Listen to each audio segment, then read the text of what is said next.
This episode of the Helping Healing Humor podcast is brought to you by Howell Wealth Management. On the Helping Healing Humor podcast, we talk about anxiety and stress and its impact on our everyday lives.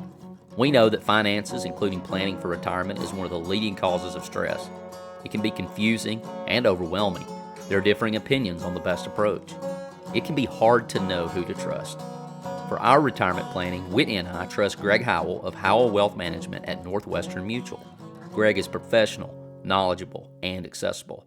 He looks at the whole picture and thinks outside the box to create ways to help you reach your financial goals.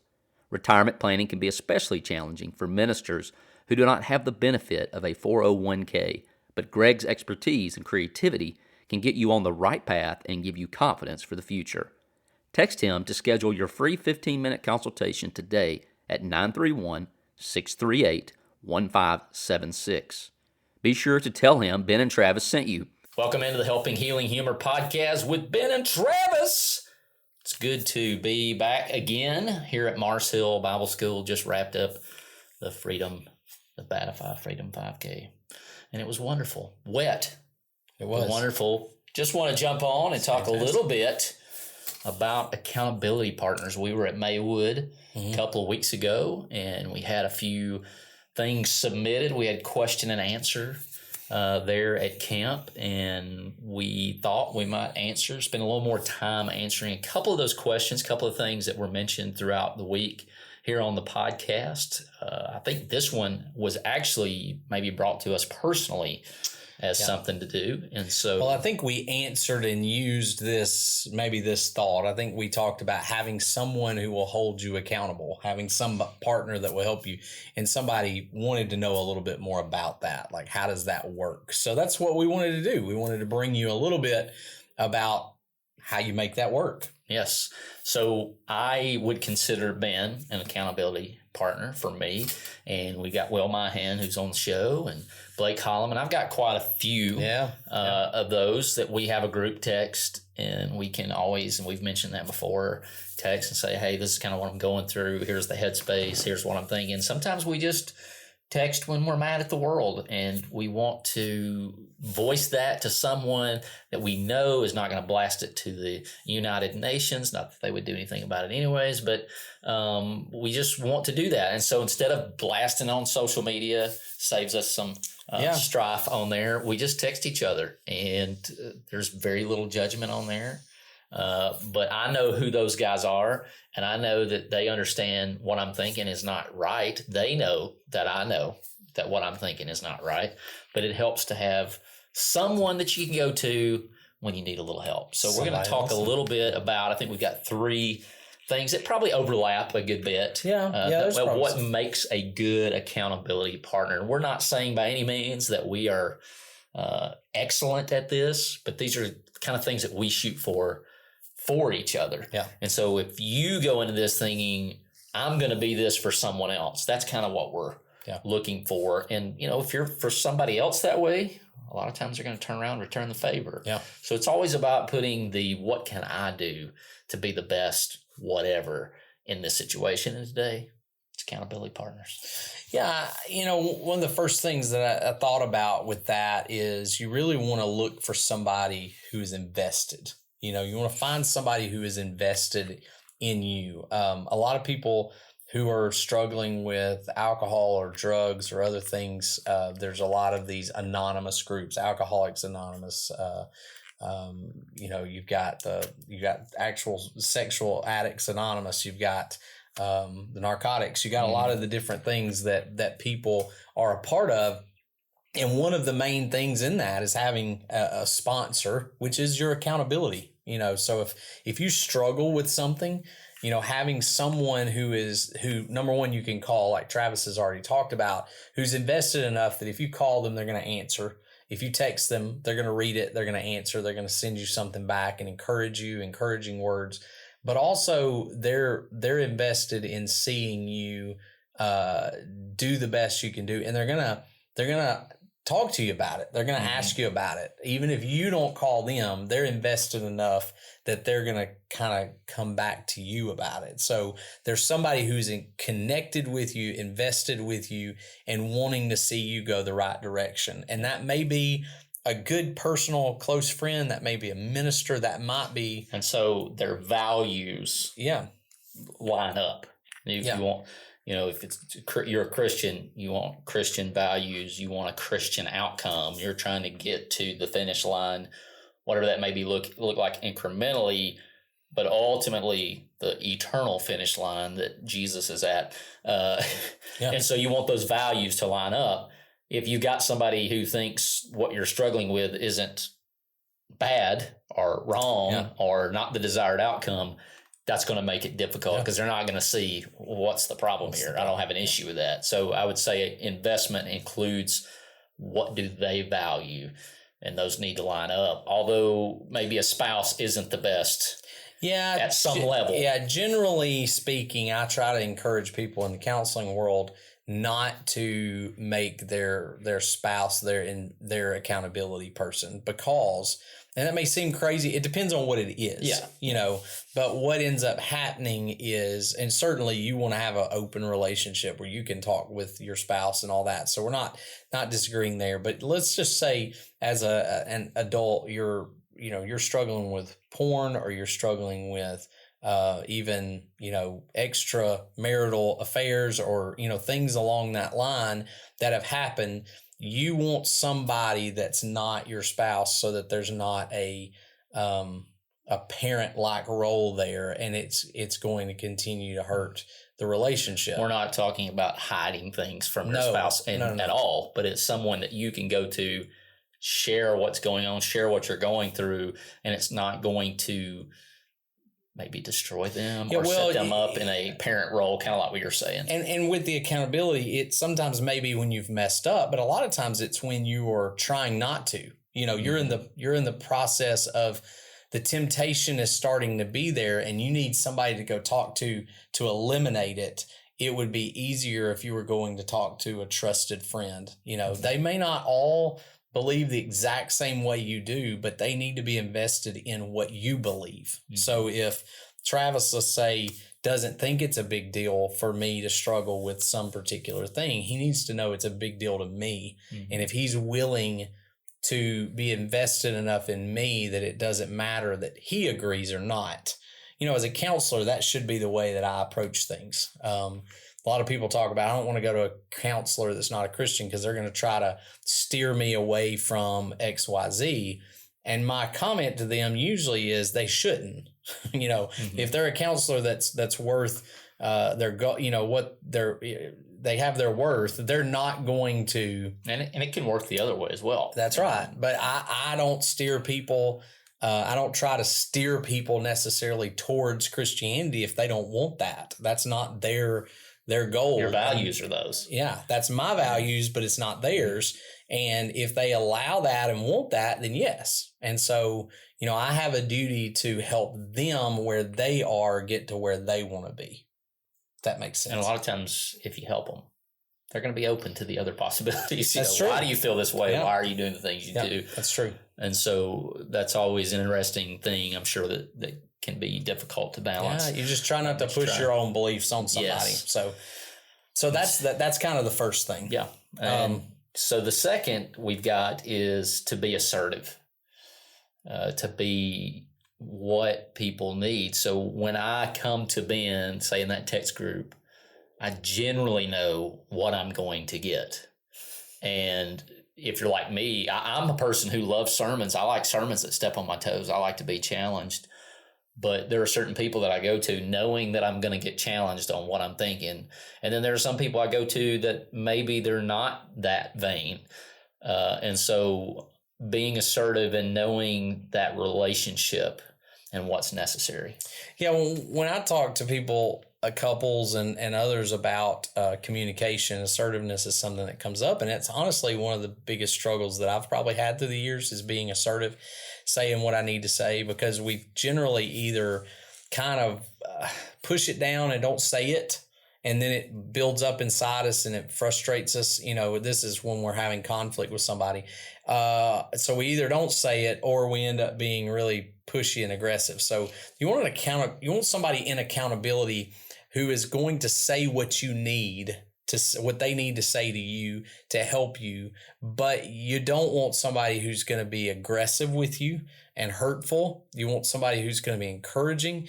I can tell Travis to take out the trash in a really irritating, frustrating, mean kind of way, or I could gently encourage him to do so. There's different ways of saying things, and assertive is, I need you to do this because. Versus you don't ever do this. Why don't you ever take out the trash? So there's a difference in the way I say it. And so you want to look for somebody who can encourage you, be assertive and say, hey, you really need to do this because, hey, this is what, and you got to be open to that because, today's world, if somebody says, hey, you shouldn't be doing this, somebody goes, well, quit judging me. Is there a place in this to be passive aggressive? Or is it? I think the passive aggressive falls into what we don't want. Okay. Then, when you're passive, I want to cover that. Yeah. Well, when you're passive aggressive, what happens is you don't say it until it just builds up so much that you end up blowing up somebody. And I think that's the way to keep from being. Yeah. I want to say too assertive. That's not really assertiveness. Yeah. But you can get to that point where it builds up and then boom. Then you're aggressive. Somebody, and then there's. You have so many things that they've got to get right that they feel overwhelmed. Yeah. And so if you're going along the path and when things come up, you handle it right then. You try to handle it then. You try to talk to them then. You say, hey, I'm worried about this. What can I do to help you with it? And so pushing people in the right direction and for the right things. And, I can tell Travis sometimes texts us stuff, but I say, get off social media, man. He sometimes social media is frustrating, and I know when things happen, I just stay off of it for a little while. I know if some major events happened, it's just going to be a political firestorm, and Travis will text frustrated about it, and I just go, get off social media. Stop like that's the key right now. And so that's kind of a funny thing, but that's kind of the way you deal with it too.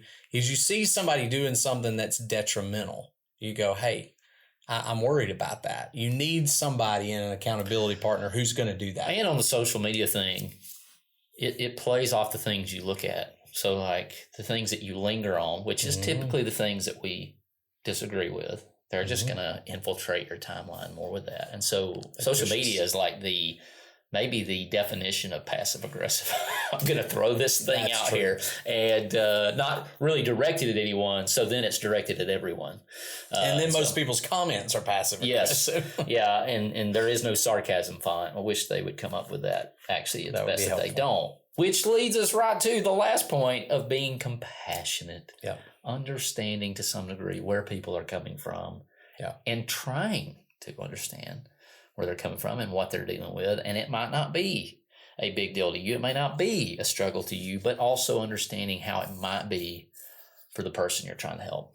Yeah, I go back to Romans 12 again that I mentioned, I think in the last podcast was, as much as lies with you, live at peace with all people. Don't be overcome with evil, but overcome evil with good. So we run into all sorts of things that sometimes are a struggle, and you want somebody who's not going to throw their hands up and go, you're not going to be able to do this and walk away. You want somebody that's compassionate, that, every time that you fail, they're there to kind of help pick you up and care for you. You look at the example of Jesus, our King gave us the best example of both assertiveness, telling people what they need and what they need to do, and compassion. You look at the woman at the well in John chapter 4, and you've got this Jesus who's sitting there and is pretty assertive with her about what her relationships were like and what she needed to do. But when everybody else was ignoring this woman, Jesus had compassion on her, and he, love people where they are, love them enough not to leave them there. We've used that tagline a couple of times, but you're loving these people where they are, in their struggles and in their shortcomings, because at some point you may need that. At some point you may need the person, and I think we all do on some level. But you don't want to leave them where they're at. You want to try to encourage them and bring them to where they need to be. To that point, most of these things are long-term processes. It's not going to be an overnight fix. And I think to some degree, that's where people in general, the church, individuals, sometimes we fall short. We want to get, we want you to be a Christian, like get to be a Christian. And then it's okay, now I'll go figure this out. And really, that's accountability partnership is discipleship. Yeah. And we really all need that. Even if I'm especially if I'm brand new in Christ, I need help. I need an accountability partner. And I think we live in such an individualistic society. It's none of your business. And then it's too far gone. And we're like, how did this happen? Well, you just didn't tell anybody, or you haven't opened us, or we haven't made ourselves available to be an accountability partner or a discipleship or a mentor or whatever you want to call it, pastor, elder, shepherd. And along with this, we said you don't necessarily want this to be a spouse, but you want to have this kind of relationship with your spouse. You want it to be open. Yes. And when there are things, it keeps that it are going on from getting to that's right the point where it's out of control. You're open with them. They got to go see you. They got to come see you. You're invested that's what made me think of that is so many people who show up at my door for counseling, it's because they've let it get too far. And, when people show up before it's gotten to that, I'm like praising them all day long, because so many times you've gotten to a point where it's not unchangeable, or it's not past the point of no return, but it's just it's a struggle because they've not invested in one another. They've not really been assertive when there was a problem and said, this is what I need, this is why I need it, and they haven't been compassionate with each other. And so those three things also bleed into the family life too. So the Staying Alive Disco Dodgeball Tournament question of the day. Ben, we do a lot of Fun Sing. And we have just recently added a page to our website that has go check that videos and lyrics to Fun Sing songs that we've been asked to do for years. And we finally did it, and it's blowing up. So, if you have a need for Fun Sing, VBS songs, the lyrics, the hand motions, all that stuff, it's on benandtravis.com/Fun Sing, all one word.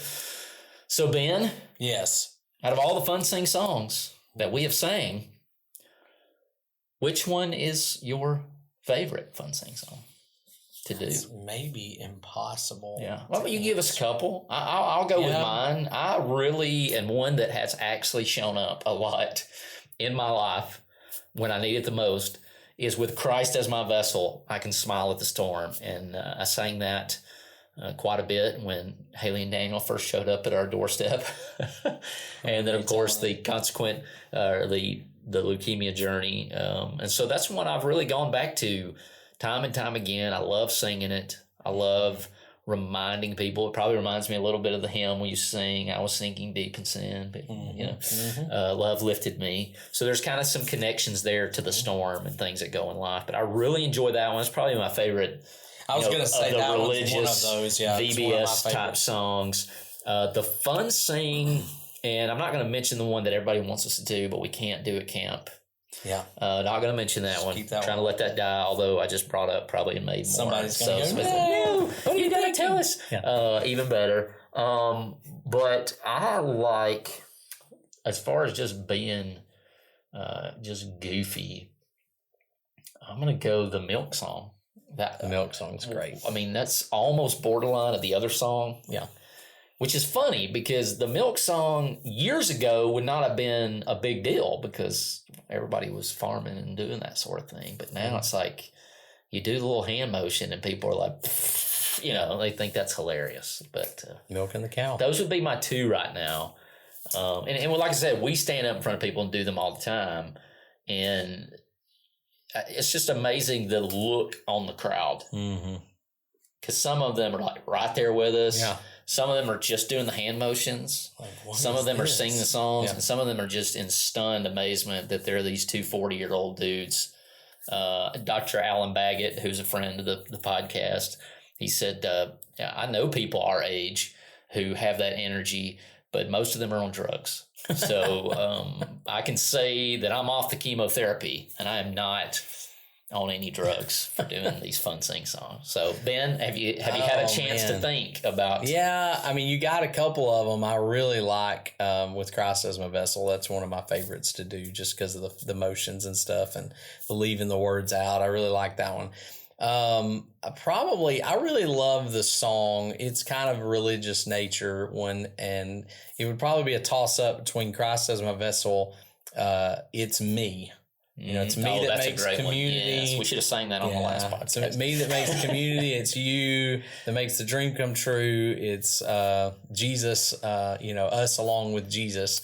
And so, you got all those together and you do the motions. So that one's on there. If you don't know that one, it's you can go to the benandtravis.com/funsing, all one word, and find that one.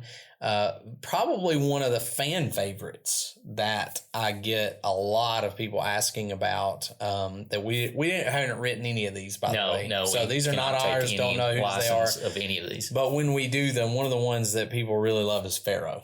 Oh, that's the one. It's at the top of the page. Yeah, we always get asked, what are the words? What are the hand motions?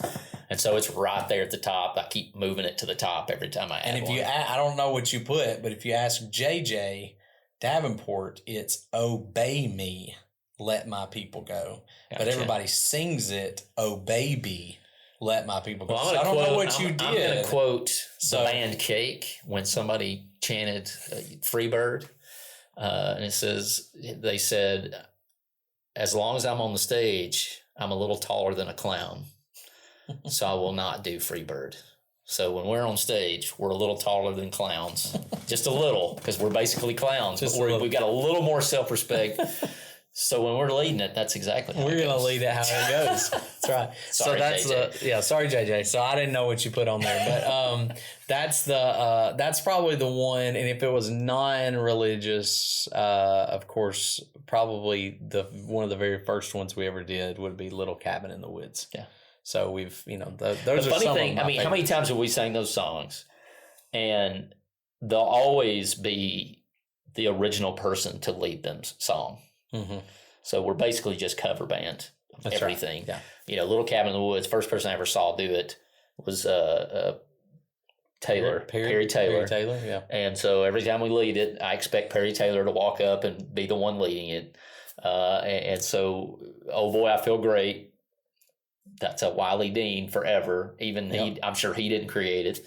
In fact, I think we talked about how he didn't create it, but I think he added the jump key, which anybody that knows Wiley knows that's exactly Wiley. So, it's all things, like I said, we can't take credit for any of them, but we've enjoyed doing them, and hopefully we've encouraged. I know that it has encouraged me in my times of trouble. So appreciate you guys. Hopefully that helps the person who submitted that question about accountability partners, and we just hope you have a blessed week, and we'll talk at you soon.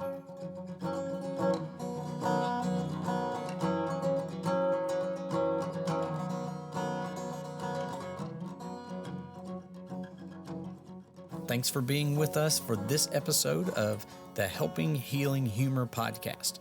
Be sure to download our free ebook, 28 Days of Focused Living, at benandtravis.com and receive all of our Helping Healing and Humor extra content directly in your inbox. We look forward to having you join us at the same Ben and Travis time, same Ben and Travis channel.